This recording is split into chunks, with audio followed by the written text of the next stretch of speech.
The fear of structurally deficient bridges taking effect can be just as scary as to how oblivious people are to them. To start off, I'd like to point out my opponent's first argument being that repairing our roadways would be better for the economy and improve the safety of our citizens. I'm not denying that improving our roadways would do just that, but our topic is bridges, and there is a reason why our topic is bridges and not roadways.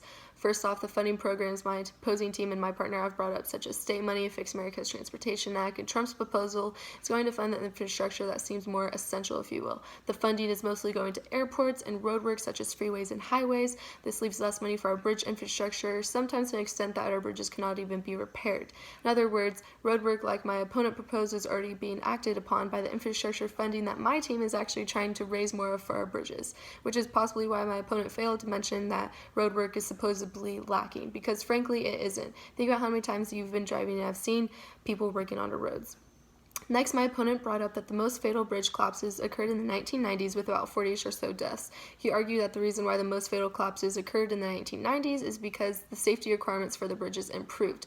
Bridges must be approved by the Federal Highway Administration. First off, I think anyone could agree with this. I'm glad that this is a requirement. I sure hope that our bridges are approved before we go on to them. Secondly, they may be approved, but considering how most bridges are about 50 years old, it can be easily argued that they are not repaired or updated. The 2018 Infrastructure Report Card actually reported bridges are typically built to last 50 years. The 2012 National Bridge Inventory Database tallied a total of 11,863 local agency bridges in California, in which 5,544 are more than 50 years old, and another 2,384 are between 40 and 49 years old.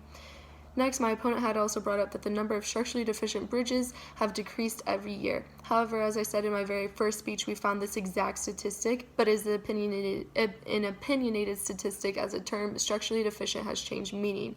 The term used to mean the object was unsafe to use and needed immediate repairment, but nowadays structurally deficient means the object needs repairs, but it is not unsafe to use. But according to the deaths and injuries that have occurred, they are unsafe to use. Lastly, my opponent said our plan of raising the gas tax would infuriate the people of America.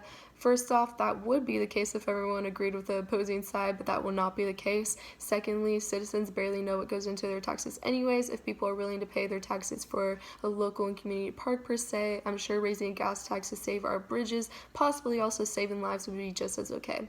Of course, raising any type of tax sounds scary and unappealing. That is why my team is starting and ending small with a gas tax that will benefit the country as a whole.